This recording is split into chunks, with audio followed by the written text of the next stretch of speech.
Hello and welcome to the Lost Art Podcast. I'm Garen. I'm here with Paul. How are you? How's things? You all good? And yeah, I'm all right. Big love, but I'm all right. Big love, Sambo. Big love always for life. Yeah, it's a bit obvious there now. So what we're doing today, it's not quite an end of the year list. Maybe towards the actual end of the year, we might do a proper breakdown of it. But I think we've selected. Do you know what this is? This is in case we forget. Yeah, pretty much. Because this year hasn't been. It's been good for music, but it's also been a bad year to be a human. So I don't expect everybody to keep up with what's going on. I didn't really keep up with everything that's going on.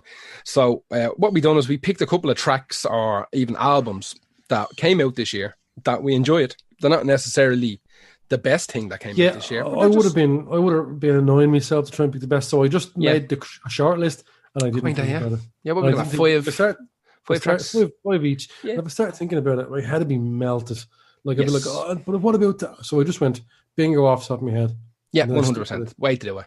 I'm already looking at it going, oh, I forgot that they do. So what? I don't care. Yeah, so I'm the same. Like pretty much everything I pulled out my hole here was stuff that I've listened to maybe more than twice, which is good, I think, for 2020. I personally this year sought the solace of classic songs that I have listened to for 40 years. You know, there was a load of releases this year that were good. There was definitely some releases I bought. But yeah, I mean, it's been a decent enough year for music. It's not amazing, but there's some decent stuff that came out. So we're going to run through 5 each. We're going to give you a couple of samples, which is going to kill us on YouTube and every other fucking... Oh, yeah, especially because this music is new. Yeah, they don't like it when we do that. They don't like it at all. But whatever, you just get it on no one's super important, or no one can hurt us who's listening. So it doesn't matter. We're locked up in our houses. This is the year I listened to the music the least, because very much so. I was working on my own and I didn't really like. Anytime have a chance to sit down and listen to an album, I was thinking, no, you need to work on your own one. Yeah. So that's what I did. I listened to fuck off. So I've loads to catch up on, but these are the ones that did get through. Yeah, I'm kind of the same. I mean, I know there's 3 or 4. Yeah, there was 3 or 4 more acts that I could have added onto this list if we went bigger, but what's the point of keeping them? As I said, we may do a proper end of year review. We give ourselves a bit of time to actually absorb a lot of this stuff and figure it out. But for now, whatever. We got dogs barking, parrots screaming. Before we started recording, somebody breaking into a neighbour's house. That was, man, I wish you could have recorded that. It was great crack. I mean, obviously horrible if someone's gaff does get broken into, but I don't know. I don't know. Who knows? It's a shame, because we could have had maybe the first ever call to the police ever recorded on a podcast, ever. Maybe. Live. So we'll see. Anyway, let's get straight into it. Who was your first pick for 2020 bangers? My first pick is from an album I'm really happy came out, because it's Deftones, Ceremony from OMS. And when I knew Deftones were releasing an album, after I found out that like their gigs were being cancelled, obviously they had this ready to pounce for all the festivals. For the circuit, yeah. Yeah, I was going to go see them twice, once in Ireland and once in Belgium, and that was the most disappointing one. Them and not seeing Fields and Ephraim. Oh, whose album I have fucking delivered to me today? Not the new one, obviously a very old one. That's the best album released in 2020, actually. Elysium Boy thing, but it's 30 years old. Yeah, but it's still released this year on vinyl. Anyway, it's a fourth repress or something of it. Is there a special edition? A special edition and fourth repress. Deadly. It's a lovely green yoke, but we can't put that on because it's 30 years old. Yeah, but when this album came out, I was thinking like I couldn't do another Gore. I liked Gore, but it wasn't up there with my favorite albums. There's some great stuff on it, but if you listen to it over the course of the album, you're like, that's just a good Deftones album, but they're not a good band. They're a deadly band. Yeah. So I did listen to a lot of this album, and I really, really liked it. It's a complex album, I think. Yeah. It's actually, on first listen, you're like the first time I heard the single albums, I was like, yeah, I'm the same. I was like, me. It's all right. Yeah. And then listen to it more and more. I wouldn't say in the context of the album, because I think it's at the start, isn't it? No, it's not the start, actually. It's the last song, I think. No, is it? Yeah, I think so. Yeah, it is actually, right. Yeah, so put it there. That's grand. Yeah, get rid of it. No, I did like it, but there's something about Ceremony I liked more. And maybe that could change. I think that's the kind of album that the more you listen to it, you'll find songs that change. I enjoyed this album. I enjoyed albums an awful lot. I remember walking around town 2 or 3 times the week it came out, just having it on. And there was a couple of songs I thought were like kind of suspect, like they were a bit lifty or something. And like there was bits of other bands that I recognised in there, almost too much. But there was stuff in there that was gold, like gold. Yeah, I didn't notice too much, but maybe if actually don't point it out to me because then yeah. But lash a little bit of Ceremony on there. We're gonna play Ceremony right here. Ceremony. It's obvious. Every morning, the same charade. Tell me what's there. It's all illusion. It's all an illusion. Wrap the surface. Bound my lips, place the chair beneath the rain. On the outside, just skin and bones. Show me what's there. It's an illusion. It's all an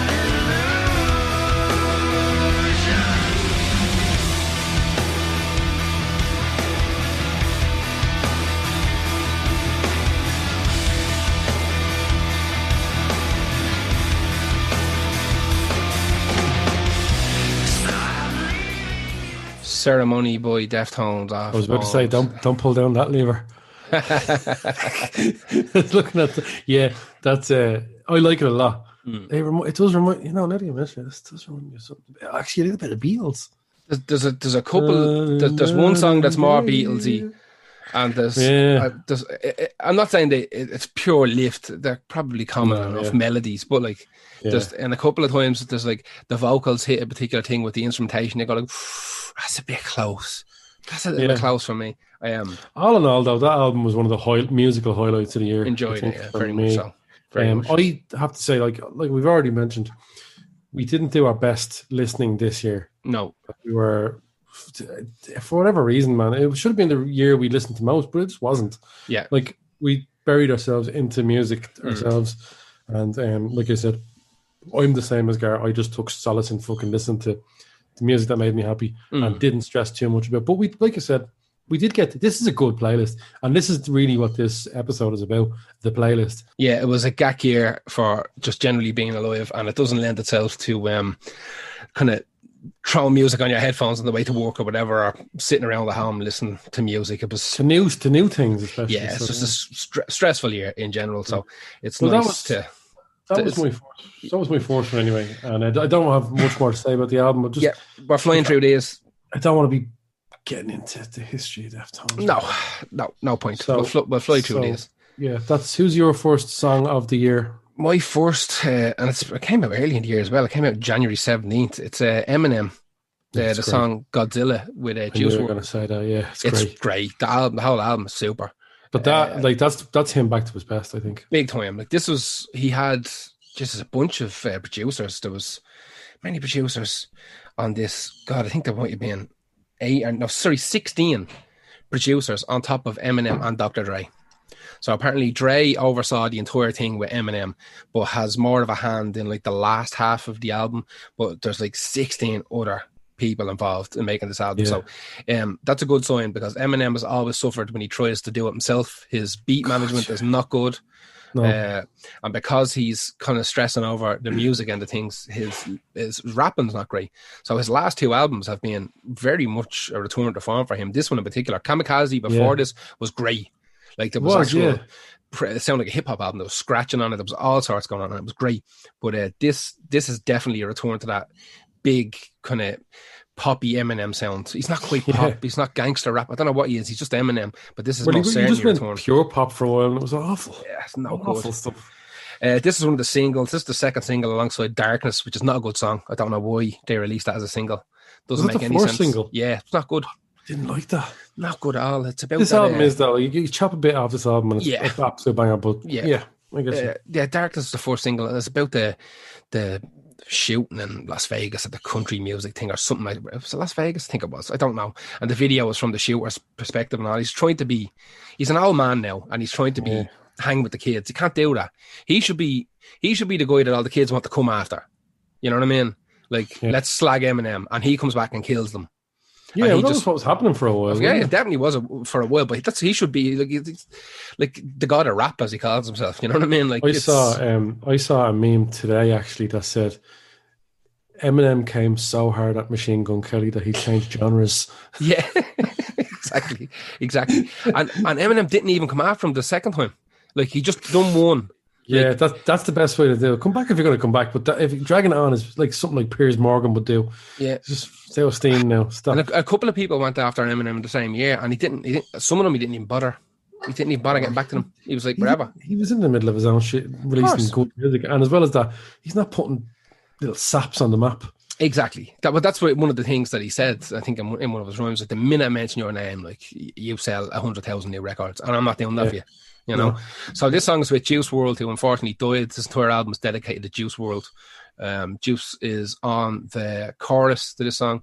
Juice WRLD, we covered in a podcast a couple of months ago, died of an accidental overdose, trying to, I think, hide all of his drugs on an airplane while they were getting raided, and he just took them all and died. Sorry, on but the that's plane. mad stupid. That's Isn't it? mad stupid. Yeah. Do you know what? I'm not like Jesus. I don't mean to speak ill of the dead, but Juice WRLD sounds like a '90s PlayStation game. It does, doesn't it? Yeah. Yeah, fucking the sequel to Cool World. Juice WRLD. Yeah, featuring Fido Dido, the 7-Up logo. Like, it's just, poor El Juice, as far Like, as I know, took all of his feel antidepressants at once. I feel really bad for people who get cancer and get hit by cars and stuff. But that's just a fucking stupid thing to do. Yeah, it's kind of dumb. Fucking dope. Yeah, just take it on the fucking. I mean, they were all prescription drugs. I don't think. Even if he like overdosed by accident or because he was depressed or something, but that's just like As far as I know, jail for a minute.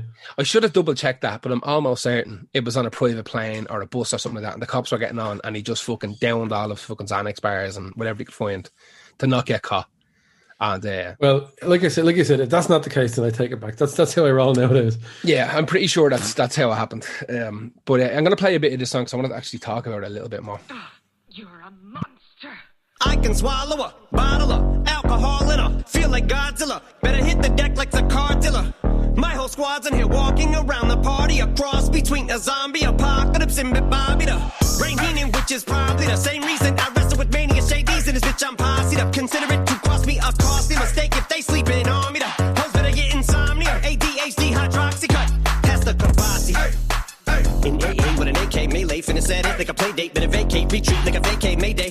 This beat is cray cray, Ray J, H-A, laughing all the way to the bank. I spray flames, they cannot tame or placate the monster. You get in my way, I'ma feed you to the monster. I'm normal during the day, but at night turn to a monster. When the moon shines like ice road truckers, I look like a villain out of those blockbusters. Gun to the fire, spit a Monster, blood on the dance floor, Louis V carpet. fire, gun to the fire. Blood on the dance floor, Louis V. I'm just a product of the cricket onyx. Told him Nick the balls had him just appalled. Did so many things that pissed him off. It's impossible to list them all. And in the midst of all this, I'm in a mental hospital with a crystal ball, trying to see what I still be like this tomorrow. Risperdal voices whisper. My fist is ball back up against the wall, pencil drawn. This is just a song to go ballistic on. You just pulled a pistol on the guy with a missile launcher. I'm just a Loch Ness, the mythological. Quick to tell a bitch you off like a fifth of vodka. When you twist the top of the bottle, I'm a Monster, you get in my way, I'ma feed you to the monster. I'm normal during the day, but at night turn to a It's so fucking good. That's so class. good. You could It's just listen to very, the rest very of that. good. Yeah. Oh yeah, I That's could him back absolutely to just the listen to the best. rest of that song. I think at the end of the song, Eminem does a verse where he beats his own world record of most amount of syllables per minute twice. Wow. So yeah, he had a record and he beat it, and then on this he beat it again. I think he did it with Rap God, maybe. Yeah, it's Rap God, I think, was the first record breaker. Yeah. Then he done it on something on Kamikaze, I believe, and then he beats it again on this song on Godzilla at the end of it. So, and he also, I think it's at the end of the song he does the Crystalia fucking, Yeah. which we're not He allowed does- to use anymore. Crystal is not So allowed sad. to be mentioned anymore. Yeah. Yeah, he turned out to be, I think he's pretty dodgy. it turns out he's a bit, well, apparently, allegedly ropey. Yeah, He was I don't know the full defended. deal. He was defended by Joey Diaz, who also was pointed out possibly to be not ropey, but said some ropey shit. Listen, the comedians, they're ropey. Like, Yeah, but I don't know. Joey Diaz one could be a joke. no, they went after him. It was a joke that he said like 10 Yeah. years ago, and they went after him for that. And Yeah. then they went after him for defending Chris D'Elia because they're mates, like. And But like at the same time, though, like it's creepy. of course it is. Like Of course. I think he said something like, "She's like, I'm 17." He's like, "Oh, I'll come back next time." That's creepy.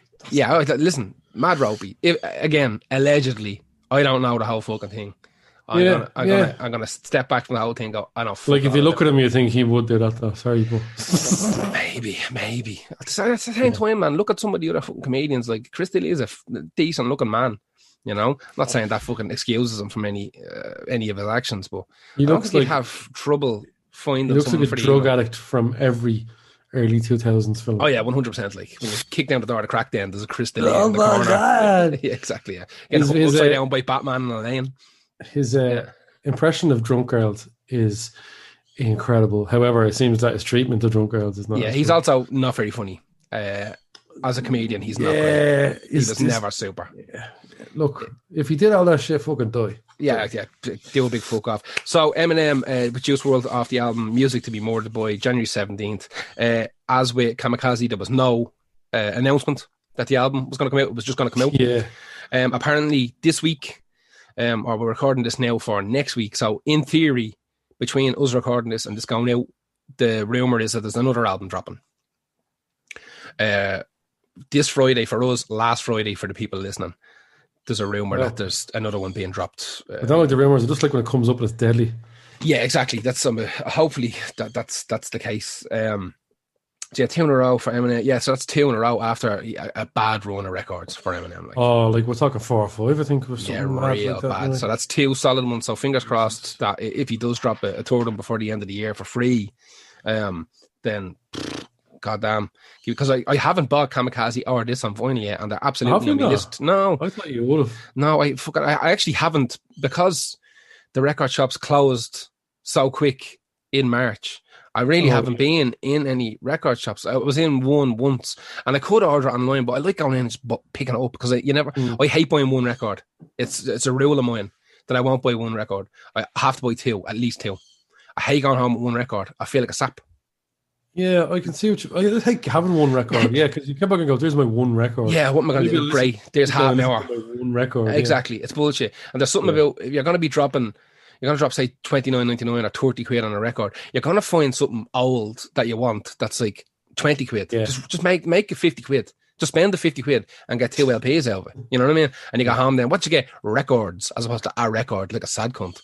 Like, there's nothing worse than buying one record. Unless it's like launch day or something like that, or you're buying like, a deluxe box set or something, that's fine. But buying a record, I don't know. Like Elvis shop, ordering online, fine, no problem. Just pick and choose. Yeah, because it's not that much. Sniper. I know what you mean, though. And they go in and they come out with one record. Yeah, because you go, this is the one record I would like to buy today. How much is this record? I've been saving up my lunch money. No, I can't do it. You have to be like a real human. You go to the record shop and you're digging. Because who the fuck goes into like Spin Dizzy or Tower Records or whatever? Who goes in and just goes straight to the shelf, picks up the one thing they want and straight to the counter to buy it? That's a mutant. There's something wrong with that person. You have to have dig. And you're going to find something. I've never in my life gone in with grab the one record and come back. No, you have to have a look, First of all, if they have like a bargain bucket, you have a look in there, because the amount of stuff I've picked up over those like bargain baskets that like the shop just can't sell, like, because no one else knows what it is, but I know what it is. So I'm buying it for a tenner. I'll have that. I've got some Dr. John and HMV's one before. Exactly. We were looking online for his first album, and it was like $39.99 delivered. When I went into HMV, and they had it down from $35 to $12.99. I was like, there you go. Exactly. Fucking Aegis. This is one of the best albums ever made. You fucking exactly. I got the instrumental version of the Deltron 3030 album for €8 at Tower Records one day. Like in their bargain bucket. Like, give me that. That's fucking begging amazing to be shit. bought. Imagine walking away from that. No. Imagine like you literally go back the next day. If you didn't buy it, if you didn't buy it Friday, like Friday night, you'd be sweating. Oh, I wonder if it's still there tomorrow. Like you'd be programming your day. A bag of chips is like £8 now, so something like that. Bag of chips and a can of Coke is a tenner anyway. I tell you that much. Anyway, that was Eminem with Juice WRLD doing Godzilla. Who's your next one? My next one is the song "Gospel for a New Century" by Yves Tumor. I've talked about Yves Tumor a lot. They've come up a few times in podcasts. I think this is the third time I've mentioned them. I know I put one on a few times. Yeah, I put one on a thing for you to listen to on the. That's right. Songs for each other. But I was really blown away by that album. That was the 2008 album, the 18 album, Safe in the Hands of Love. And it's just like, I remember reading the interviews going, this is way better than all their other stuff. Like, if you go back and look at other stuff, it's not like this at all. And then out of the blue, they just released this absolute classic. And I was thinking, I wonder, will the next album be good? And I completely forgot it was coming out. And I just saw it on a thing. It was like Yves Tumor, like 9.1 out of 10. I was like, oh, Yves Tumor's a new album. Give me that. So I checked it out, and they've done an absolutely savage job on it. I was trying to get the genre before I realized that this is a project just from one person. That is right. Yeah, I remember you telling me this. Yeah, that is. It's just stupid to try and talk about the type of music it is. Yeah, it's like on the outside, it's actually there's no one. Once you start mixing Jordan Scare, you sound like a fucking idiot. Yeah. So I would say just stick it on. Yeah, and let people decide. I know there's like soul in there, and it's a bit of pop, and there has been hip hop in other songs, not so much in this one. Because I enjoyed the last few bits and bobs he gave us to listen to.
Mad, isn't it? That was Gospel for a New Century from Yves Tumor.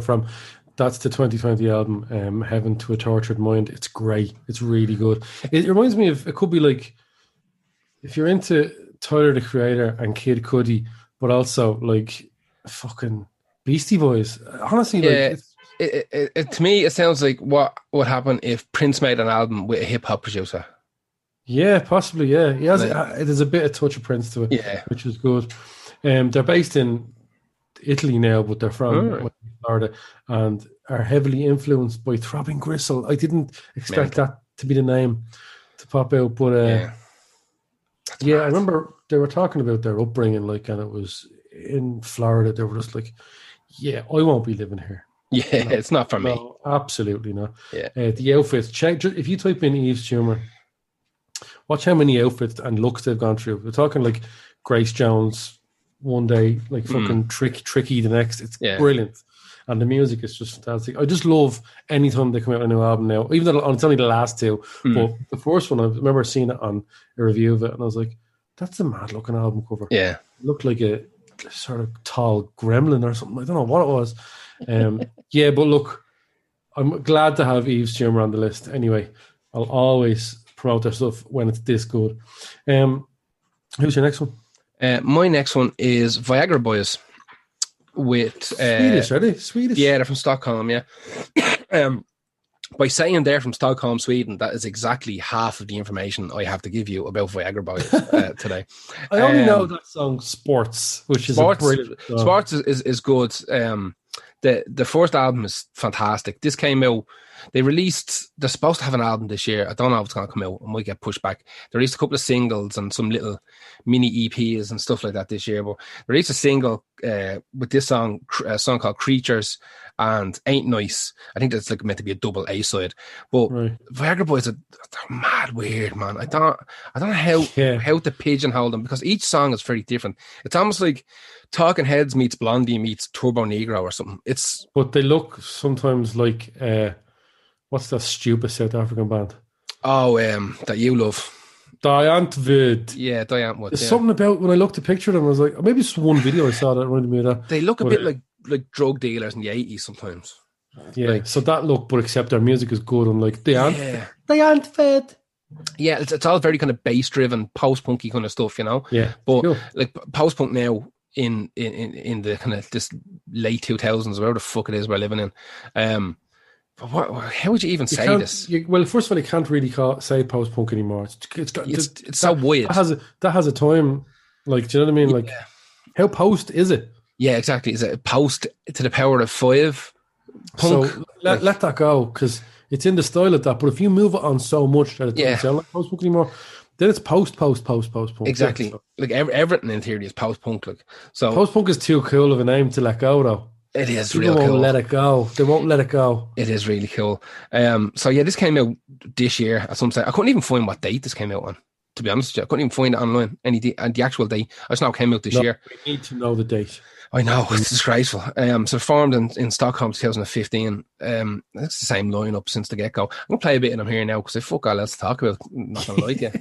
Well, it's about the playlist, isn't it? Exactly.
So yeah, it's I don't know what to call it. Like electro white stripes or something. I don't know. It's mad. It sounds like the Hives meets Cake. Yeah, meets, I don't know, something else. Which is great. All that's great. Brilliant. Those lyrics are great. Fantastic, man. That's clearly about like an absolute bum who moves around between girlfriends and goes, "I've got all this shit to bring into exactly. Yeah. My collection of vintage calculators." It's deadly. That sounds like a song about me. Or me, to be honest. Let's be honest. I love those bass sounds. I knew it's going to be Swedish punk related. It's going to have a deadly bass line. That Sans amp on the fucking bass. That DI fucking electric bass with a Sans amp in between it. But even the way it's written, that's all. I know it's cliche, but that shit comes from ABBA. Oh, yeah. Like, Voulez-vous and all. Those dirty bass lines are amazing. They drive a song like that. 100%. There's nothing else going on in that song but a bit of bleepy bloopy stuff. You know what I mean? And it works really well. You don't miss anything else. Anyway, that's Viagra Boys. I hope everybody listens to Viagra Boys because they need more. Their Wikipedia entry and their online presence needs to be expanded so we can talk about them more. Yes. And, that's only going to happen if more and more people listen to them. They're the modern day Electric Six, probably. Probably. Who was your next one? My next one is Denise Chaila, and I think that's how you pronounce it because she has an entire song dedicated to people mispronouncing their name. But does she say it right, innit? No. All right, but there you go. That's fucking brilliant. It's your own fault. That should be the chorus. No, I think it is, yeah. She is a Zambian Irish rapper who started her career in Limerick. She's so good. She really, really is. She has that thing where you hear one song by an artist and go, they have it. Yeah. Not just they have it. And I heard one song, I can't remember what it was. I think it was Copper Bullet. I was like, yeah, that's really good. And then I heard Holy Grail, and because I saw the video, it was probably on Nyla or something, because Nyla's very, very cool. Yeah. Well, he's up to date on everything. He's very cool. Yeah. Very cool, Nyla. But like, I really did like big this love a for lot. Noel, I did. Big love, Sambo. No, they're mixing two different things again. No, not like Jesus. No, I do genuinely love stuff I see on that. It's real good to look at Nyla if you want to see what's happening right now. And that's why I'm sort of up to date with a lot of stuff. Some of it I found myself through different means. Not the only person doing it, you know. But I did, to be honest with you, see the Holy Grail video on his site. And I was like, fuck, that's a deadly video. And it's a deadly song. Like we discussed before on the radio show, I think, not the best production on that song. No. Sounds a bit. I was listening to it today. It's a bit better. It was gonna go in, and then I remembered that I liked On Shaw, this song, more. And there's very few songs called On Shaw. Yeah. So this is really, really good. And this is from the album Go Bravely from this year. So there's a bit more production gone into it. I can't remember the crew that produces their stuff for the record label. It begins with N or something like that. But some of it is different. Like anyone starting off, the difference in the production is going to be different. But this is crystal clear and sounds great. And, just check out the lyrics. I think a lot of people are going to appreciate these lyrics. They're the kind of lyrics that you hear other people doing, but are trying too hard. But this is how it should be done. And in the song, she references stuff like she talked about video games a lot, and I love that. I love that. But check it out anyway. It's really Here we go.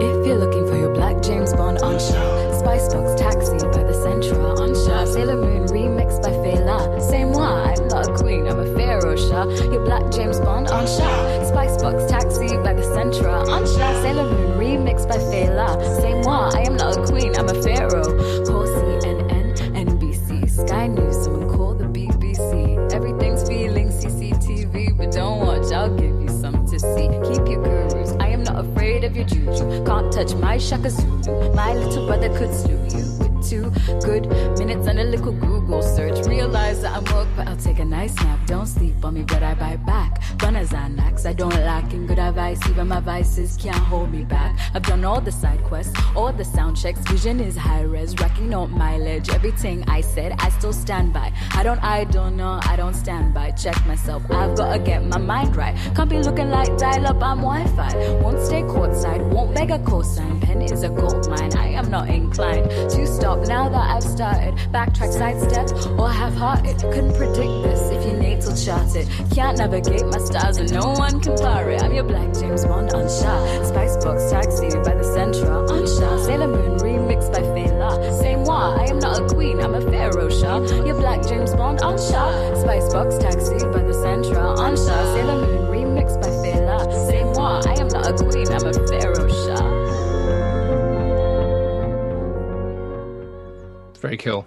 Yeah, it has a little bit of the next band actually at the start of it. That could be the next band that we're about to play at the start of it with that kind of Definitely minor change, and it's really, really nice. Yeah, that hook is definitely it sounds real cool. I like that a lot.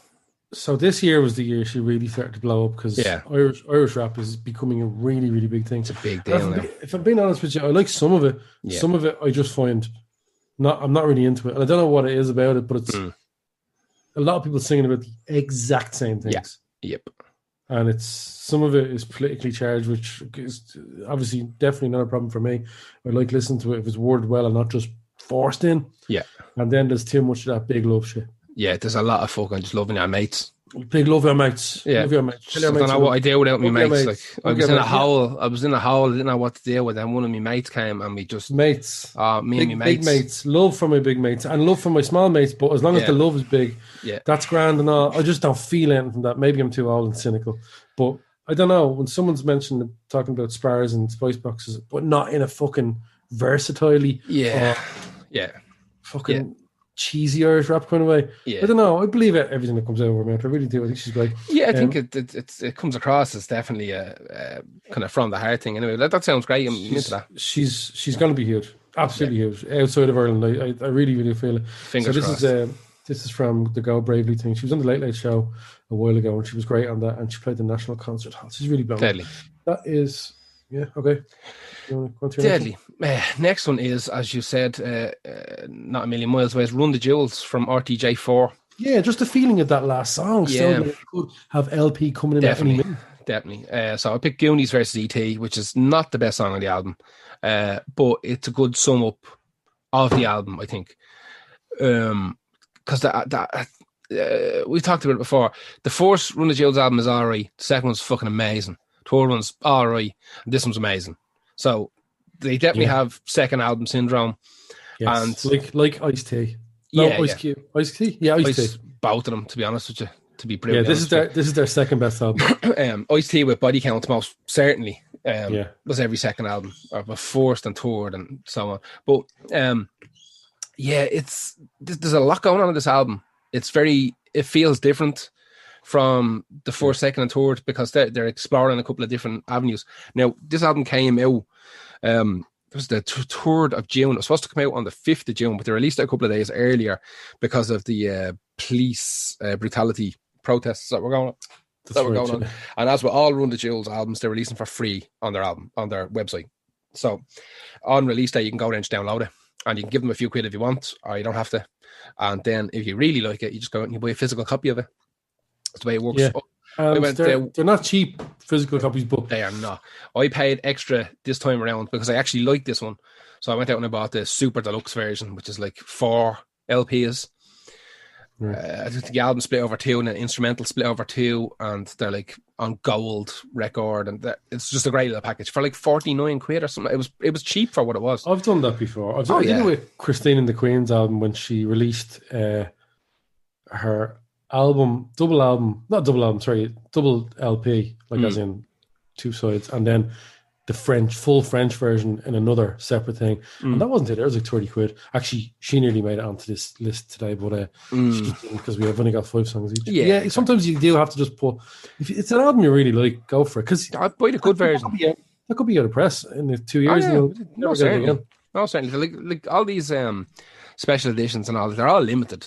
Like, it's just the way it works. There's no point in flooding the market. Like, realistically, you want to sell hundreds of thousands of base copies. You want to sell the bog standard ones, but it'd be nice to sell like 10 to 15% of that number in deluxe editions as well. You know, that's cause, like the pressing plant is working anyway. You might as well get them to run off a couple of extras and just throw them in a different package. So like I said, 3rd of June, supposed to come out the 5th, free on their website, produced by LP and by Josh Homme from Queens of Stone Age. He was on a song. There's a lot of guests on this. Now, I don't know why Josh Homme gets a production credit on it. Maybe he was involved in production of the song that he's on. Because he's down as a producer on the album, which is very unusual. Maybe that was a deal breaker or part of the deal. Maybe, because a lot of people on this album, there's a bunch of them. Like, you got DJ Premier, 2 Chainz, Pharrell Williams, Zach De La Rocca, Josh Homme is on the ASAP Ferg. Like, the list goes on and on and on. I was really surprised at how good this album was. It was shockingly good because if you remember, they released one song like a month in advance with a video. And I can't remember what song it was. It wasn't great. I can't remember. And you know what? I heard that song when I stuck that album with banger, and then I was like, I'm not looking forward to when that single comes onto the album. Yeah. It'll take it back. And I was like, you've already heard it. It's already been played. I'm like, yeah. I think I just had preconceptions. I think so as well. I wanted something and I didn't get it, but then when I listened to it in the context of the album, it worked. Yeah, absolutely fine. RTJ 3 was a bit of a letdown. Half of it was super and half of it was shite. Like, it wasn't even that the rest of it was okay. Yeah, it was. You're right. It's annoying shite as well. Yeah. It was like, that's fucking. Listen to going. What is this? That's not good. No good. So LP produced. Let's discount Josh Homme. He's a prick. Let's discount him from the whole thing. We've already talked about him last week, or 2 weeks ago. So LP produced the whole thing. I watched this. I watched a documentary about him. They do this like 1 hour song thing on YouTube or one of those, and basically they get all these different producers together to make a little mini show about them, and they give them like $50 to go into a secondhand record shop and pick up a couple of records and bring them back to their studio, and they have like an hour or two to try and make a song out of the samples that they cut off these records that they buy in a secondhand shop. Yeah. And I watched the LP one. It's very interesting. Like, it's got this weird studio, and it's not a million miles away from like what me and you have I've seen his studio. Yeah. It's tiny little corner of a fuck. It's just a little room with like cables and like everything held together with duct tape and broken shit everywhere. Yeah. And I was looking at it going like, that's not like, holy shit, he's making, like they're definitely recording the vocals and stuff in a proper studio. But of course. he's banging the rest of the music like together in his fucking house with all this junk that he's buying in yard sales and second-hand shops. Actually, we don't know if they're doing the vocals in a big high-end studio. But they don't. Vocals are something that can be done well in a small... Yeah. If you're a good producer, you could do it on your fucking phone and make the whole album sound like that and just say that's a feature of the album.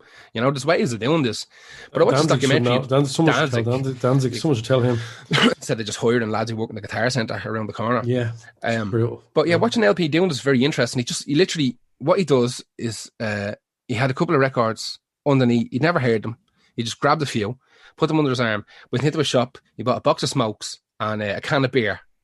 And he's like, right, I'm going to write a song now with this box of smokes and a can of beer. And he just goes in, lights up a smoke, starts putting records on and like jumping around the record till he finds a little loop. And he records it directly onto a keyboard. Like it doesn't go through a computer. Directly into the memory on a keyboard. So he can pitch it instantly there and then. And very interesting watching him work. And by the end of it, he's like, that's really good. I might use that in the next album. like he just has the ear for it, you know? So, I'm going to play a bit of this Goonies versus E.T. song. I like this song, yeah. I like it, but the name is better than the actual song. It's a great name. But the song is... there's better songs on the album. I just think this is a good balance of what's going on. Baby, if I had another chance, I would give another chance to you.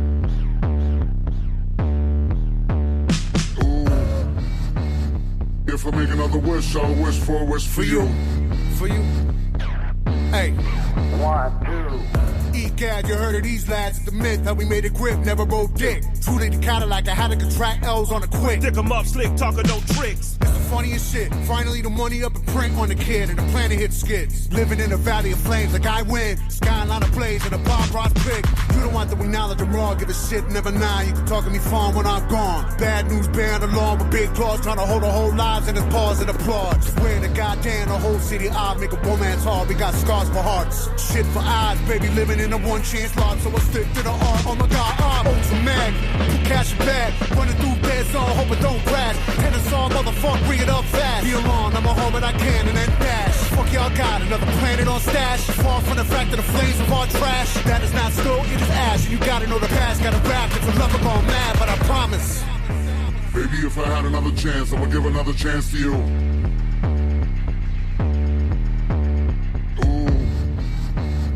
If I make another wish, I'll wish for a wish for So it's kind of sparse for a Run the Jewels song. Like it's not full of mad synthy madness like they usually are. The bits that they're using are of super high quality and they mix well. It's like it could be one of those things that like Brian Eno does where he fills it up and then just takes back what's not needed. Exactly. Peel the onion. Peel the onion. I enjoyed the shit out of the album. I really did. Like I said, they released it a bit early because of the protests, and they had songs in there that were applicable to what was happening around the world. So we're like, get it the fuck out right now, right this moment. Because I mean, like I said, they were releasing it for free months before it was ever going to have a physical release. Anyway, so what's the difference? Yeah. You just press the button on the fucking website 2 days early. No one's going to lose any sleep over it, you know.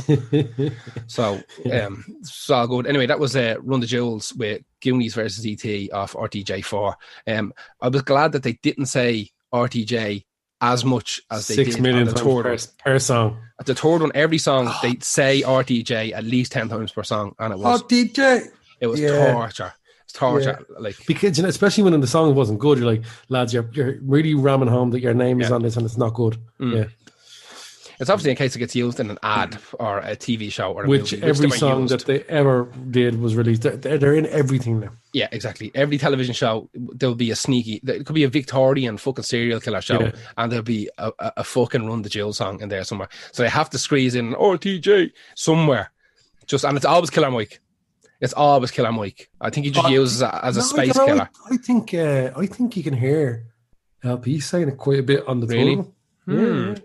But either way, it's not necessary to remind. Overkill. It's not fucking Jason Derulo. Like Derulo, Exactly. We know, man. We know. DJ Khaled. Or we don't need to know that they're from California. Like, Oh God, they're not from California. They're Chicago. But yeah, something saying the same thing over and over again in the song, like a trademark, like Red Hot Chili Peppers or Derulo. Because I think LP is from New York and Killer Mike's from Atlanta. Clancy, so they're kind of like this weird cross state. I stopped buying bottles of water. I'm refilling a Brita filter thing and bringing it up. I do that. I always do that. It's a pound of bollocks. It's too many moving parts. I just want the bottle. I just pick the bottle and drink it. Now I've got like a fucking thing with filter in it, with a lid and a mug, and I hate it. Brita makes some nice water taste nice though. This one actually right now doesn't even have a filter in it. I have to buy a new filter. I took the filter out because I didn't use it for like 6 months. I was like, that's just going to have fucking alive stuff in it. So I threw it out. Because I would have started tripping balls on the podcast. Anyway, that's Run the Jewels. Who's your next one? My next one is a weird one. It's something I would never normally choose for any of our podcasts, but it's one of the last songs I played before I stopped DJing in clubs, like club music. So this is a super popular song this year with like teenagers, and it is Roses. It's a St. John song remixed by Amanabek, and it's mad. When I heard about this, right, because I had to check the charts every week when I was doing that kind of work, and one out of every 100 songs is good. Is acceptable, yeah. One out of 50 is acceptable. Yeah. One out of 100 is actually good. Yeah. And like that Vin Diesel song. Oh wow, that's so shit. Yeah, but there was a couple of songs out into 2020 that were actually good that I could play. Like "Blinded by the Light" by The Weeknd is a really, really, really good song. He's riding the fucking synthwave coattails again, but to be honest with you, it's good.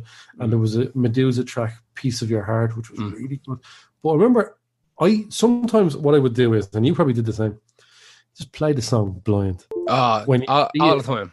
When you don't care, and you know that this song is number one. So this song I think went to number one in Ireland. I'm almost sure.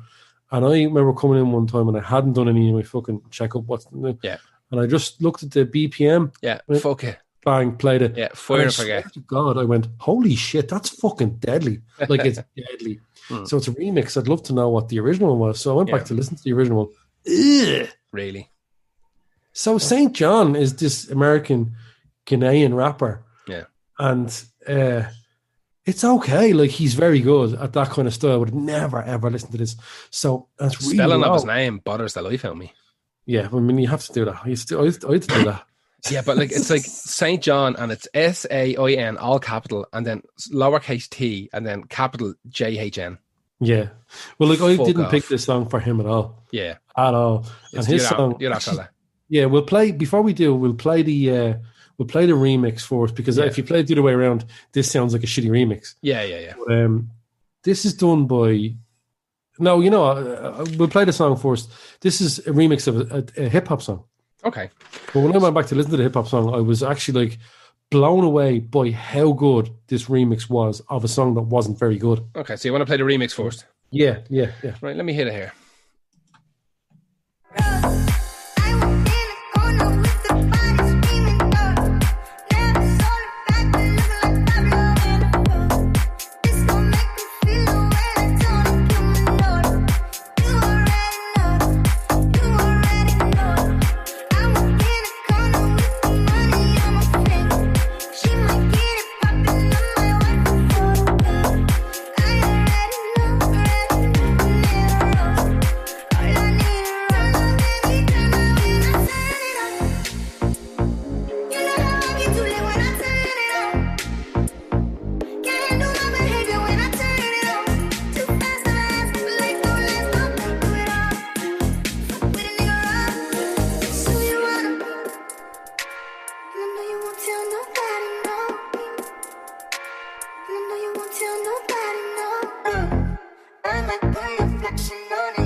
The fat synth.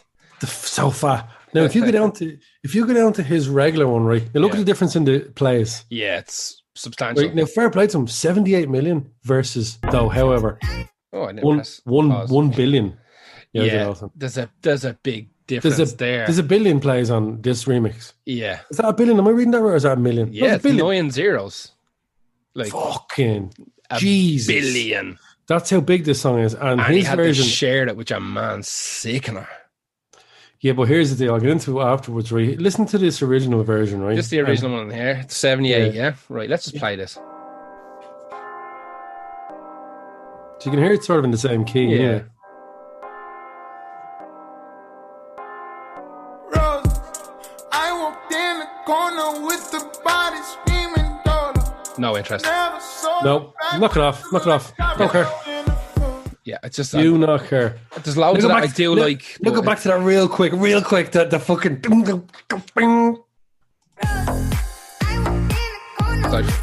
banger. Yeah. Anyway, yeah, that's that. Right, so Kanye chipmunk effect. Yeah, I swear to God, like when I heard that, I was like, oh shit, that's not like a girl singing. That's because it was pitched up so high. It just sounds naturally like that. So that is done by the remix is done by a man Beck, who is a 20-year-old. 19 at the time, Kazakhstan DJ. Wow. So here's the thing, right? Like, I would never listen to that song, and clearly a billion take away 78 million wouldn't divide her. Listen to that song if it wasn't for this remix. Now, I know it's dance music, but some dance music is just fucking good, and I like it. Yeah. But here's the thing, right? He reached out to him loads of times telling him, I've got this remix for you. I've got this remix. Man, no reply. So your man, I don't know whether he just got the rights to release it or what, but it just fucking shot to fame. I bet you just got onto the publishing company and just fucking got the rights to do it. Yeah, I think they listened to it and that's actually all right. Here's the thing though, he'll never be able to sing that remix version. No. Because it's pitched so high. Yeah. I love it. I just love that. Do you know what I mean? I'm not saying like you have to answer every single email from a 20-year-old. No, but fucking pay attention. I've sent some emails on our behalf, right? This is stupid. I've sent emails on our behalf and DMs on Twitter and Facebook and fucking Instagram and all to a couple of people that me and you have talked about getting as guests on here before. That would be perfect, and we'd benefit from it and they'd benefit from it. And we have I have connections that I know that they're looking for as well that I can give them, you know what I mean? And they're not even, they're just not bothering. Like some of them I've seen as being read, but most of them aren't. Like I get it, you know what I mean? You're inundated with messages, but like give it a quick scan. If it starts off like I'm such a big fan, thank you very much, move on, next one. But if it says like fucking how you, I run this fucking podcast and I have something you're looking for, like you can see it. You don't even have to open the fucking email. You can see it in the front line. You know what I mean? I have the messages designed like that.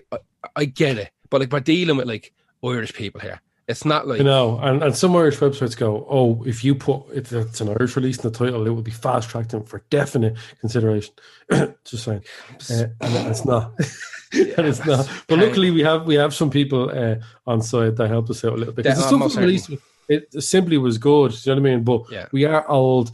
We don't wear a lot of colour, and we don't sing about big love. So our chances now were slim. But maybe we should do a big love song together, me and you.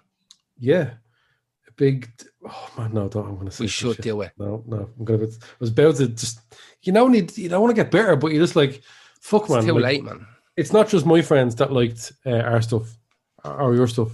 No, actually, I'm looking at the stuff again. That was actually not African. It's something that happened in Ireland. And you know what though? Let the kids have the fucking. Oh, yeah, absolutely. I just think we should should do a big love song for the crack and see if it big works. Love, and not put any pictures of ourselves. Like we come up with some sort of alter ego. Not at all. And if it is, we'll have to wear like a very colourful tracksuit. Grant. I'll do that. Get a bit of a fucking chopped up haircut with Grant bleach in it. Real hard, like a bowl haircut. That's coming back. Anyway, that's my little touch of it. But I'm all good with it because we did have some really good people, and mostly fucking people we know that helped us out with that. Absolutely. But I just thought it was really, really interesting that he released that without the knowledge or consent of this St. John guy. And I'm really hope that I listened to another few of these remixes of this Amanbeck kid, and they are all. I don't know why he's picking these songs because they're not really that good, but he makes these little bangers out of them. And that reminds me. It has good memories of one of the last songs I found before the lockdown that I saw people dancing like mad to, which is a weird thing you just don't see anymore. Anyway, that was Roses by. I'm just gonna say the Amanbeck remix. Who's your next one? My next one is Armored Saint. Like an old metal band that formed in 1982. But when I was a young fella, they were still kind of doing the rounds. They were kind of going on hiatus as I was getting into metal in the early 90s. But like the music was around. I mean, it's bands that broke up in the fucking 60s that we listened to, so it doesn't matter. But I always kind of like Armored Saint, but I never went down the Armored Saint kind of rabbit hole of listening to all their albums all the time. I only really, my ears kind of pricked up when the singer from Armored Saint, John Bush, took over and was singing in Anthrax for a while, and they released a new album this year. So they went on hiatus when John Bush joined Anthrax, and then Anthrax went on hiatus in like the late 90s, and Bush got Armored Saint back together again to do like a once-off gig, and it went particularly well. And they done a couple of tours, banged out a couple of albums. I think they banged out 2 albums in the last like 20 years and 1 live album, including this one. And this one's called Punching the Sky. It came out on October 23rd, and it's really good. Like, it's disgustingly good. It's very. I think you played this. I might have played either this one or one of the other ones. For me, at some stage. Oh no, it wasn't this one. It wasn't the end of Attention Span. Like, these are all kind of 5, 6, 7 minute long songs. They're very much in that kind of 90s metal, Master Puppets era kind of music. Like, it's that. Yeah. This definitely fits in with your Megadeths and your Anthraxes and your Exoduses and your fucking all that kind of stuff. It definitely fits in there. It's metal, but it's not like it's not Sepultura metal. Let me play a little bit of it. Go on, because it's surprisingly good and it's surprisingly catchy.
So there you go. It's heavy Kiss, kind of Ozzy Osbourne. Like it's great. Like Bill and Ted music, man. I'm all over it. It is, except there's no good songs in Bill and Ted. Yeah, pretty much, yeah. Even though they had Kid Cudi, that's fucking annoying. They didn't even use him. He just said la la la at the end of that film. And then he went back in time or whatever. There's been a few Armored Saints. There's Joan of Arc. St. Michael the Archangel, who's badass. Jesus, and you know what? I am absolutely not religious, and I don't even like religious iconography, even though half of it is very cool. Well, you like St. Michael and Gabriel and all them boys. All the lads with armour and swords are pretty cool, to be fair to them. Yeah, exactly. Gabriel did as well, surely, didn't he? I don't know. I don't know, actually. I think Gabriel might have been a bit of a homebody. Gabriel was like the most pious one who fought the demons, and Gabriel guarded the gates or something, wasn't it? I think that's St. Michael with the big fucking wings. One of them is like a demon hunter. One of them's a demon hunter. Archangel is the coolest word ever. In it. Archangel. He's one of the best X-Men as well, to be fair. Yeah, so there's Armored Saints for you that I know. That's the most I know about Armored Saints. Let's say Joan of Arc and I can tell you that there's, we talked last week about difficult to work with, and one of the people brought up was Dave Mustaine. One of the guys in Armored Saint had a big row. This is a very interesting story. There was bad blood between Armored Saint and Metallica / Megadeth for a long time, because apparently all the lads used to hang out, because Armored Saint are from LA, and so were Metallica, obviously, and Megadeth and all that kind of shit. And apparently what happened was they used to all go out drinking together, and whenever Motorhead Ace of Spades came on, being fucking metal and meatheads, they all used to start a big dog pile. They all start jumping on top of each other, you know? Right. And one of the lads, what was it happened? So fucking, they're all piling on top of each other, and one of the lads jumped on top of Lars Ulrich, and Lars thought that he was like screaming, so you're hurting me or something like that. And Dave Mustaine was pissed. Dave Mustaine thought that your man was attacking Lars Ulrich, and he was in Metallica for him. And he jumped up in the air and came down on your man's leg and broke his ankle in half on purpose. Oh, fuck. And stopped them from playing for months. So there was bad blood between them for a while, but they're over it now, because they all swapped. Like, I think the Armored Saint bassist, he ended up joining Anthrax, and obviously Metallica asked John Bush to join Metallica at the start as well. They also asked, I think they asked your man from Armored Saint to join as well. After fucking Burton died, and they're all tied in together, you know what I mean? But Armored Saint are one of the lowest on the totem pole of that kind of trashy classic metal type of band. So like a lot of time for them. Like metal DJ Fridays, but never. I think maybe in the early 2000s there might have been a song I played by them. Definitely, yeah, because they came out in the early 2000s. They put out they re-released like a lot of their albums and best ofs and shit like that as well, when Anthrax went on hold, and he kind of kickstarted Armored Saint back in again, and then he gets turfed out of Anthrax because they want Joey Belladonna back. They were going to do like a Persistence of Time reunion tour, and then the world was divided in half as he had Joey Belladonna or John It'd be Bush. very hard to not have someone in your band whose name was Joey Belladonna. And I don't even know huge amounts, but I know enough about him. Yeah. But that's Belladonna. That name. And Belladonna and Michael the Archangel. Let's start that band. Belladonna the Archangel. Yeah. There we go. Belladonna and the Archangels. Fucking what a band. Who's better, Capadonna or Belladonna? Capadonna, Jesus. I don't actually particularly like Belladonna. I'm not mad on his Anthrax stuff. I don't like that. You're not mad about Capadonna either. Capadonna is probably the worst member of the Wu-Tang Clan. He's also a prick. So I don't know, maybe there's something in the Donnas, there's something in the air, you know. Not Donna Summer. No, Donna Summer pretty cool. Donna Summer's cool. And she's mad looking face that I'm into. Madonna's fantastic as well. Pretty good as well. Maybe we're even in the score. Okay, only women Donnas are good. Pretty much. That's the way it works. It has to be. It has to be. Anyway, that's Armored Saint, but ended the attention span off the album Punching the Sky, I believe, which came out. Punching the Sky. Yeah, it's called Punching the Sky. It came out October 23rd. So it's recent enough as well. Apparently, they're releasing a documentary that shows the entire history of the band. It's supposed to come out this year. I'd watch that. You know what? That song is good. That's quite. I like a riff, man. I like a riff. Oh, big fan of a riff, especially when it goes into big wah-wah solo. Give me that all day long. Big fan of the wah-wah pedal. Big fan of solos. Big fan of riffs. Big fan of John Bush, fucking one of the greatest vocalists of all time. There's a savage photo online. It is absolutely incredible. Of about 6 years ago, Joey Belladonna, it's on the head now. John Bush done a gig, right? John Bush done a gig in the Voodoo Lounge, and it was sold out. It was like 1,000 people stuffed into the fucking Voodoo Lounge, right? They go and see him. And something went wrong in the middle of the gig where his in-ear monitor fell inside his ear, right? Like it fell into his fucking brain. How does that even happen? Having a clue. Fell into his brain. It must have just been the foam part. Something disintegrated. Something disintegrated, and fuck, it literally fell into his brain. And he said it on the stage, like, guys, I don't know if I can play anymore. This thing is stuck in my brain, and it's screaming. It's screaming at me. And a fella me and you know, ran up the road to the Spar and bought a tweezers out of Spar, ran back and jumped on stage. And there's photos and video of him prying the in-ear monitor out of John Bush's ear canal so he could finish the gig. That's the kind of thing you expect in Ireland. Just dedication to the art. Like half the cunts that are in the crowd are up there, like shining torchlights and like phones in John Bush's ear, so our mate can get the tweezers out and pull this thing out of his fucking ear. Absolutely. I'd be down the back going, when is he going to play the Transformer song? Yeah. That's not John Bush, Paul. That's Stan Bush. Like, all right. What's happening in a man's ear? Exactly. Just, There's something going on. You know what? I will say this: in-ear stuff. If you order cheap in-ear protectors, the foam part, your sweat can disintegrate them. Yeah, that's happened to me before with those in-ear ones. So please buy good quality ones. Get the molded ones. Get the proper ones. Yeah. The proper If you can afford them, yeah. But nobody, even do. The shitty foam ones aren't worth the bollocks. To be fair, no. You can't you hear get it. 2 gigs out of them max, and they fall to shit. Yeah, everything's dirt. Anyway, that was Armored Saints and the inner ear canal story. Who was your next one? Your last one? My last one is another Irish artist. Okay. They are Pillow Queens. I think I mentioned them in my best of 2019. You did. They had the song Rats. Yeah. Well, they have an album now, and the album is really, really good. It's just really called Ratses. Yeah.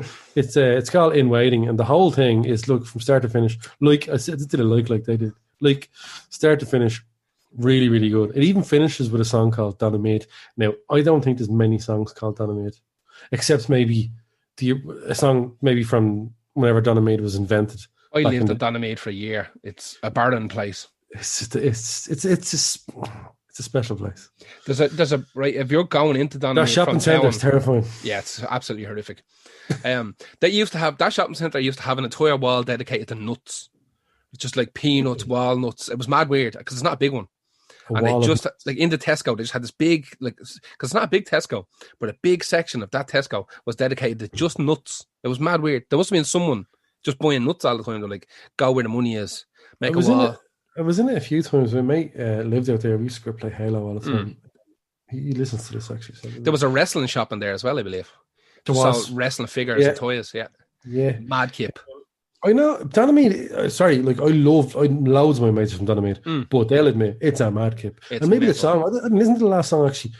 I only listened to about. You get a new album. I only listened to this album, but like 7 songs in. I still love it. But we'll go and listen to. I never did hate Donna Mead. I can't remember what way it goes though. But this is a song called "Handsome Wife" and it's brilliant. A lot of songs. They're an all-girl band. A lot of songs are about gay relationships and stuff like that. But hating fellas. No, actually no. Guarantee it's about hating fellas. At least one song's about hating fellas. Don't think so. I really don't think that's the angle at all. Good. No. Good. Because you're a fella. Because I'm a fella and I don't have to be hated on. Yeah, that's fair enough. That's fair enough. Just we have to myself, exist as well. Yeah. We have to exist. We're half. We're here. We're half. You're lately. You're very like. I'm woke as fuck recently, man. That's because I haven't been outside getting unwokeified by the world. I told you about this. The more you sit in and look at the internet, you're like, oh shit, man, the world is horrible. Horrible. That's why I'm going to Wicklow next week. I had enough of this civilization. Look, let's go back to just music. I don't have a huge amount to say about Pillow Queens. I mentioned them the last time in the podcast. I just like their music. I like their name a lot. It's a great name. Yeah. It's a great name. And I listened to them, a few interviews with them and stuff like that, and a few live performances. They seem extremely, extremely down to earth. But the main thing is that they are super, super talented at writing this kind of music. And every now and then, I just need an album like this. It's like what people tell me Weezer sound like, but I don't hear it. Yeah. Like, it's just really easy. Listen to pop indie rock. I'm like, is it though? And I listen to it and go, that's garbage. But then I hear this, or I hear something like, I don't know, there's loads of indie, like I just like these albums. They're not doing anything mind blowing, but they're doing it well. But to write an album, this well is sort of in itself. That's absolutely it. That's a big fucking deal. With the amount of shite that comes out to stand out, like it's a big deal. Big deal. Yeah. There's not one song on this that I go, no, I'm not listening to that. Listen, put it this way, right? Like you've got the screen in front of you. Right, you've got the screen in front of you. You're talking about Pillow Queens, an Irish local band, right? That are doing decent business. People listen to them. They're playing gigs. People are going to their gigs and all that. But they're alongside Deftones, Eminem, Eves Tumor, Viagra Boys, fucking Denise Shala, Run the Jewels, St. John, your man, remixing them, Armored Saint, and the next one that's coming up. Like to be held in regard as one of the best fucking like acts of the year, and that's to blow me on. Us, I am brilliant. My ears are not what they used to be, but when it comes to music, they're phenomenal. And my brain, the way my ears and brain work together, it's like fucking Siegfried and Roy, man. I swear to God. with loads of tigers. My ears go, well, I'm sending you some info now, brain. Yeah. I need you to deal with this. And the brain goes, Whopper 10 out of 10. Exactly. And it never says that. Very rarely. Yeah. It's so all I'll say is, I know I'm very good. Listen, stick on Pillow Queens there. And just trust me on this one.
Very good. You'd have to go out of your way. It's not like that. Yeah, you would. You'd have to be just Wouldn't a you? miserable cunt to just say to that be that's really- not good music. Like it the only- blatantly is. The only thing I can say about it is sometimes I feel like there's a little war with the accent. Oh yeah, that's Just remember Dublin. Dublin. Dublin. That's but to remember now. to like, I know what it's like to remember to pull it back, but then to forget. Like there's some words that should sound the same if you're doing that accent, but at the same time, it's still so much better than hamming the fuck out of it like some other Irish bands. Yeah. Strange enough, You definitely have to go out of your way to make it sound Dublin. The natural singing voice of anybody is not with that accent. So you'll hear it with like kind of normal bog standard dubs. When they sing, they might pronounce a word slightly off, and you'll go, oh, okay. And I think this is singing like the way you've heard songs all your life, but letting some of the Dublin come through. So I don't think there's an effort being made here, which is good. That's a good thing. Yeah, it's a little just being bit made a feature it's of. Just, I think. It's just slightly naturally conflicted, but that's okay. Yeah. But we've heard bands that are saying words in Dublin accents that don't even exist. What was I was watching? I was watching Utopia, the American version of Utopia. Yeah. And there's a bit where like a gang of people get in a car and they burn off down the road, and out of nowhere all you hear is Dublin in the rain is mine. I'm like, fuck, I had to fast forward it. It's like, no, not today. There's only one really, really good song that I nearly put it on, to be honest with you. But there's no point in us pretending that we haven't like had a pop at certain bands about that. And there's nothing even against that band. It's just it's the feel of how big they made it. Do you know what, man? Like, listen to that Pillow Queens album in Waiting and tell me that that's not better than fucking Hero's Death. It is better. Yeah, that's not a good album. It's not even subjective anymore. I don't give a fuck. This album kicks from the start and finishes off with a song about Donna Mae, fuck's sake, which I can't remember that song. But but we know the amount of money that's been put behind some Irish bands. Yeah. We know that accent is being, I'm sorry, just absolutely, because we know, we've been living in Dublin long enough, we know every type of accent from Bray, which is not really even, it's not even Dublin, but they have this weird, down up to like Swords and stuff like that, and then across to like whatever, man. Tala even, it's just barely Dublin. But Tala and Tala have a. You can hear some twangs of. Oh yeah. They say nurse instead of nurse. You know, do you ever get that? Oh nurse. yeah. And that's cool. Nurse. Nurse. Yeah, which is kind of a Cavan thing. And then you get like Blanche, which is nose. Yeah, nose. You hear words coming out, but there's certain Irish bands that we know of that, like you're thinking, where was that word from? Yeah, that's a made-up accent. That's hammed up so hard that you've created a new Irish accent. Exactly. So we've done it. I'm not going to... I can't, because I'll end up just down an hour on it. So my point was, sometimes you hear this confliction in Pillow Queen stuff, but it's actually quite charming and it's actually quite nice. And all the songs are... you feel like you've heard them before, but that's just because they're quality. I think the quality is crafted. Makes you think that's a really nice crafted pop song. Yeah. So that's my last one anyway for the best of 2020. They're the only band that made it. I think Eve's Humor and Pillow Queens were my last year as well. I think so. Yeah. They weren't. No, that's it. Was Eve's Humor not in the last year? No, because their album was 2018. They were in a different podcast. Maybe it was a different podcast about just good stuff we missed or something. Fair fucks, Pillow Queens, 2 in a row. Yeah, 2 in a row. Go on anyway. Who's your last one? My last one is Public Enemy. Apparently this album's very good. It's very good. Is it? Yeah, the album is called What Are You Gonna Do When the Grid Goes Down? Is the name of the album. And it's... When the grid goes down, you better be... Oh my God, Cypress Hill are on this song. Yeah, they're on this song. This song's called Grid. And Cypress Hill are on this song along with George Clinton. And this album is surprisingly good because I haven't been mad into the last couple of things that anybody in Public Enemy done. I hated that Prophets of Rage band. Garbage. They're just like, do you know what they are? They're a band that are a live band for festivals. Yeah, you catch if there's nothing else to watch at that exact time. Yeah, but you wouldn't go out and actually listen to them on record. Yeah, it's just not for me. Not for me. I'm looking through here. There's an awful lot of live albums, compilation stuff, and remixes, and you've got what's the last true album? The last true album, maybe 2007, maybe. Like, I don't think that was good. Then 2006, Rebirth of a Nation. Yeah, that's a live album. There's maybe 3 Public Enemy albums that are untouchable from the way back when, and they fell into this horrible. I think once that MTV Cribs came out with Flavor Flav, and Flavor Flav, to be honest with you, he's actually a producer on this album, along with like 11 other people. I doubt it. Is he though? Yeah, I know that Chuck D is like the executive producer. His word goes, like, that's it. You know, he says jump, everybody says fucking how high, but they have Flavor Flav down as a producer on this. And Flavor Flav, to be honest with you, Flavor Flav has always come across as essentially useless to me. And in saying that, 911 is a joke is a great song. Even when Duran Duran covered it. Yeah, exactly. Like the stuff he's done where it's just him, like he can rap. He's just not doing it all that often. It's just unusual. I'm actually looking at their Spotify. Public Enemy only have 1.5 million listens a month, which is very low for like a legendary hip hop band. Yeah. I would have expected that to be fucking 4 or 5 times more than that. Anyway, this song Grid is interesting. It's interesting. The album itself is their first Def Jam album in like 25 years. So I went back to Def Jam to put it out. That's right. Came out the 25th of September. 11 producers involved, which is not bad. There's loads of guests on this. A hip hop album, it's kind of standard. Yeah, exactly. Really. Loads of guests on this. Who's on here? George Clinton, Cypress Hill, obviously, Ice-T, Mike D, Nas, Questlove, Run DMC, your mates. Jesus, I might have to give this a listen. Yeah, the list goes on and on as to who's on it. Every few years, someone goes, "Did you hear the new Public Enemy album?" And I go, "No," because in a few days you're going to be telling me it's actually shy. Yeah, exactly. So what's the point? But this is well worth a listen. I'll throw this on. This is interesting. This is great. What y'all gonna do? Uncle Jam Thomason, Public Enemy, Cypress Hill. Let's do this. Oh shit, no more grid. We all addicted, men, women, and kids. No internet, no text, and no tweets. We look like the 80s with fiends in the streets. Oh snap, no apps, just maybe perhaps. No grid is what we need for new human contact. Not even your own server can save you. We all caught up in the web, it's so true. No GPS, what will you do? No emails or WhatsApp. concepts coming through. Now your phone is just a phone with a camera.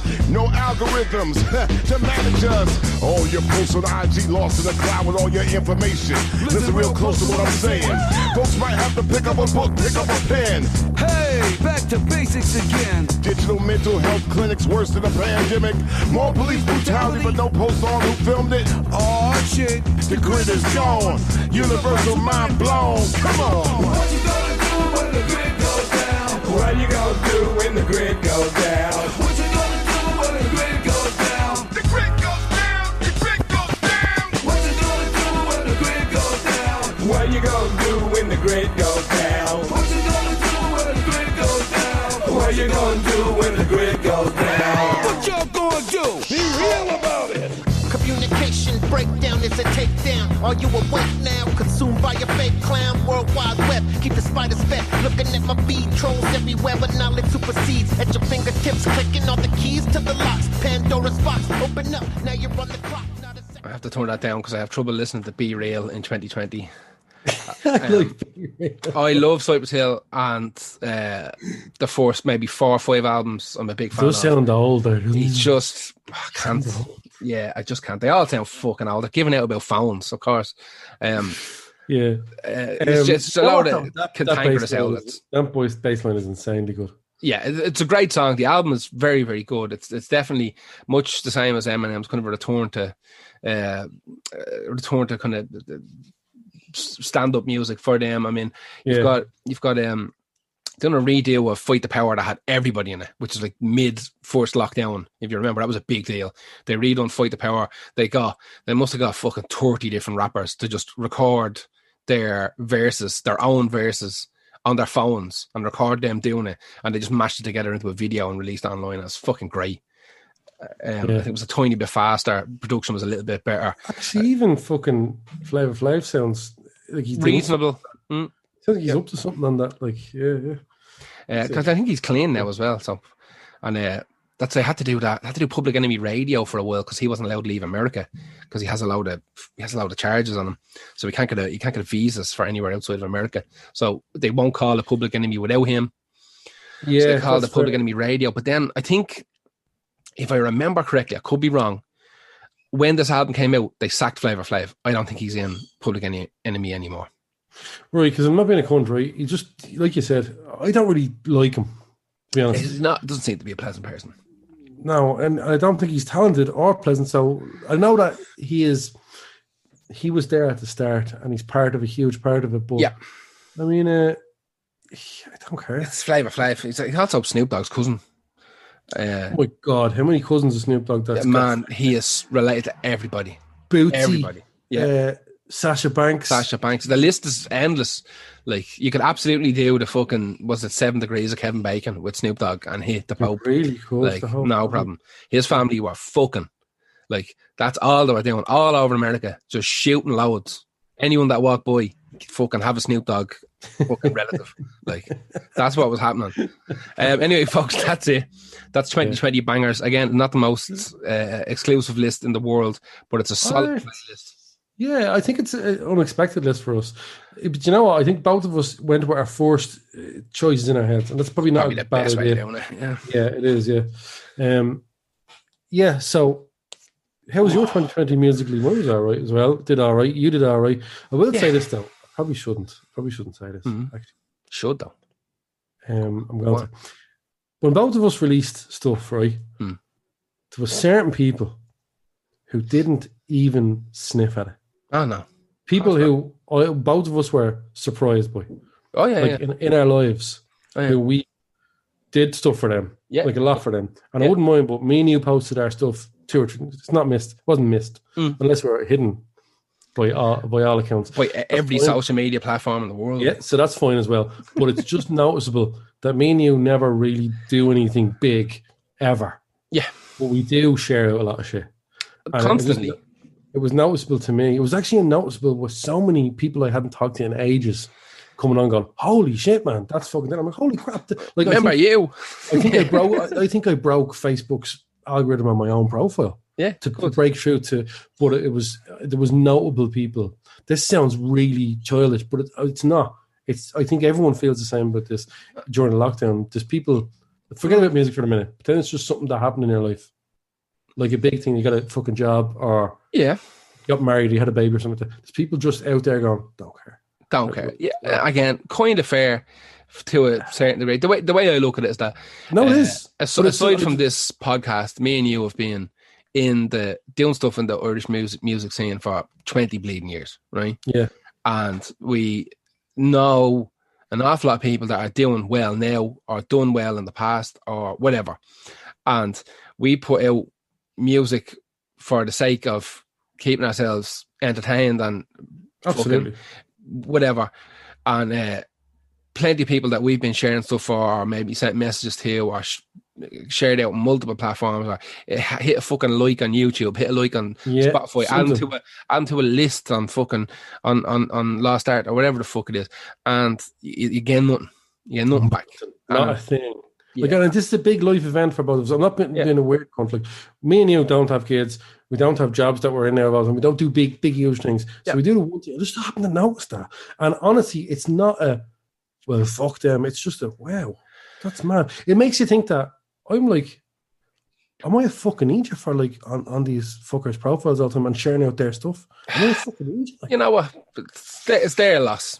You know, it's not. Do you know what? There's no way of me bringing this up without sounding like a fucking bitter. I know it's hard not to sound bitter, but you know, at the same time, I'm going to keep sharing people's shit out that I like, and fingers crossed, if they fucking hear something that me or you or even the podcast or whatever, any little project that me. No, I just had to bring it up that I was surprised by some people that just didn't give a fuck when something big happened to you. Yeah. But then again, that's, you know what I mean. I'm not going to hold anyone really to that kind of standard during all the shit that's going on. But I see them posting a billion fucking memes there. I'm like, holy shit, hang on, man. Did you? No, you're on the internet. Forget it. You know, doesn't even worth thinking about. Not exactly. Really. Just, I found it really interesting. And I'm sure loads of people listening right now are thinking the same. Something big happened to them.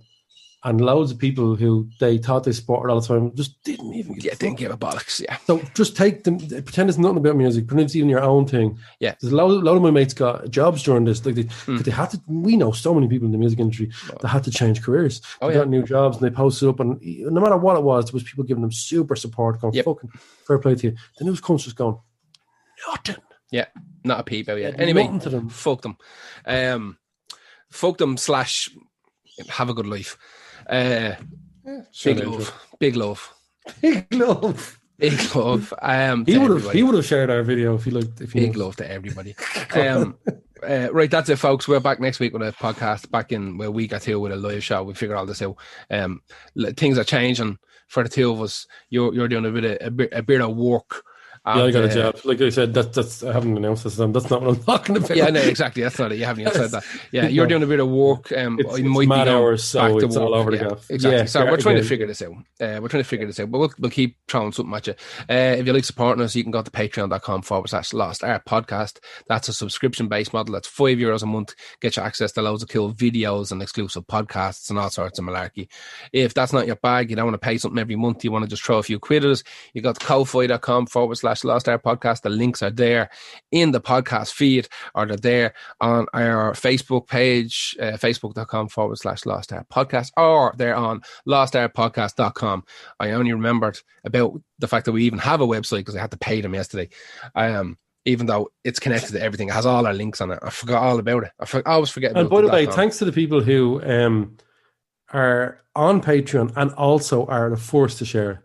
Like you're literally doing double the work. Yeah, and it's not even that much work, is it? It's not even that much work. So there's people. Honestly, actually, if I'm being perfectly honest, all the people that share the stuff are the ones on Patreon as well. So absolutely. Like whatever about people that don't. I've already shit on a lot of people there. So I will just say thank you so much to people on Patreon. Continue digging the hole.